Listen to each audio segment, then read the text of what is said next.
Sebetulnya ini ada program dari dinas ya. Pertamanya itu sekolah lapang cabai, sehingga kita disuruh menanam 1000 cabai. Kemudian setelah itu kan tidak ada cabai yang kita tanam, sehingga berbagai macam sayur dan buah-buahan kita tanam.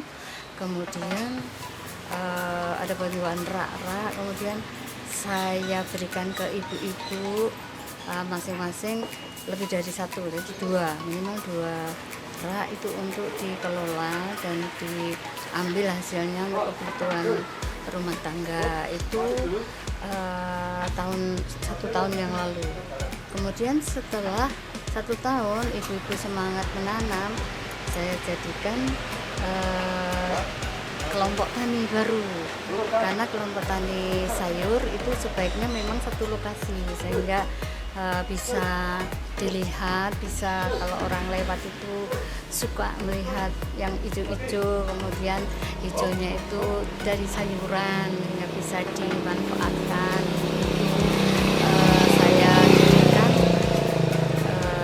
tahun 20 ini tanggal 30 Maret tahun 20 dengan nama kelompok tani Naga Asri, karena di Jalan Nagosari Lor, sehingga saya berdoa biar Jalan Nagosari Lor merupakan kampung yang asri, sehingga namanya Naga Asri.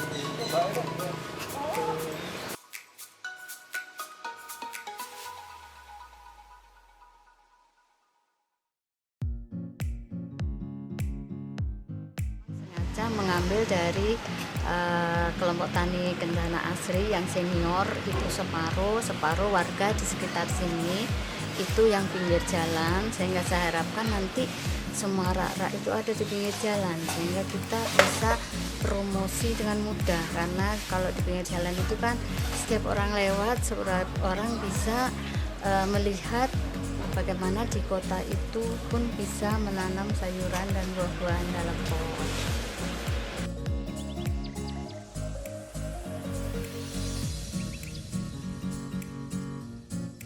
Ya, memang kendala kita memang lahan sempit ya. Tapi memang kalau lahan sempit itu adalah pertanian model perkotaan, di mana pertanian model perkotaan itu adalah dengan cara vertikal, bukan horizon. Kalau horizon itu model sawah, kalau vertikal itu ke atas, sehingga lahan sempit itu bisa menjadi luas dengan medianya itu ke atas, sehingga bisa menanam misalnya satu peralan ini kalau kita tanami sayuran ini sama dengan kalau kita menanam 1,5 meter persegi di dalam hamparan. Nah, jadi kalau kita semua nanam sayur itu bisa mempunyai lahan lebih di kota, tetapi kadang-kadang musim hujan itu kita ganti dengan tanaman sayur hias, sehingga bisa kita combo stres. Jadi kelihatan bagus karena ada bunga-bungaan juga gitu. Dan di sini itu lama-lama orang kalau bersepeda itu suka sekali lewat sini, karena mereka suka ada tanaman-tanaman di pinggir jalan, kemudian ditata dengan rapi gitu, sehingga mereka bersepeda itu sekalian wisata agro itu nggih. Dan selanjutnya nanti kita rencanakan pada musim panas itu ada agrowisata kuliner. Nah, kita setiap minggu dan minggu pagi itu diadakan kuliner nanti di pojok sana itu dengan meja-meja kafe berpayung, kemudian makanannya khas keraton nanti.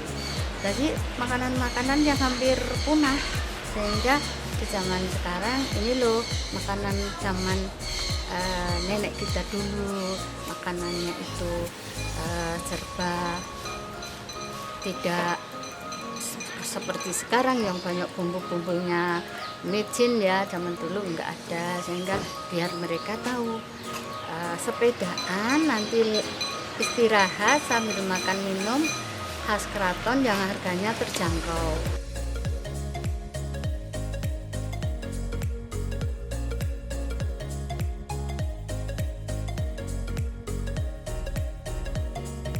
Kalau kampung sayur ini ya, Berdasarkan pengalaman dulu yang punya kebunnya dikelola satu kelompok, itu malah kita kurang bisa mendapat keuntungan dari situ, karena dijual dalam produk petik, kemudian hasilnya itu masuk pas.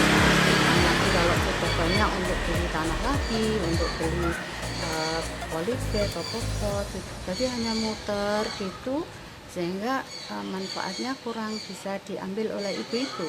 Nah, mulai tahun ini, tahun 2020 ini, saya membagikan rak-raknya itu untuk ibu-ibu, sehingga mereka bisa mengelola, bisa memanfaatkan langsung, baik dimakan sendiri ataupun dijual.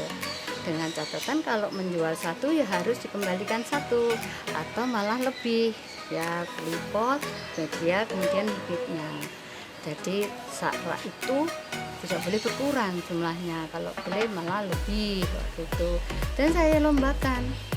Karena apa? Kalau nggak dilombakan ya ibu kurang semangat ya toh. Saya lombakan per ini. Ibu ini raknya berapa? Nanti kalau yang ibu rajin, raknya saya tambahin. Nah, harapan saya di samping anak-anak cucu kita mendapatkan stok makanan setiap saat ya, itu dalam bentuk yang fresh dan sehat, terutama karena organik. Fresh karena digunakan langsung petik. Kemudian dapat meningkatkan ekonomi karena mereka bisa berjualan di pinggir jalan.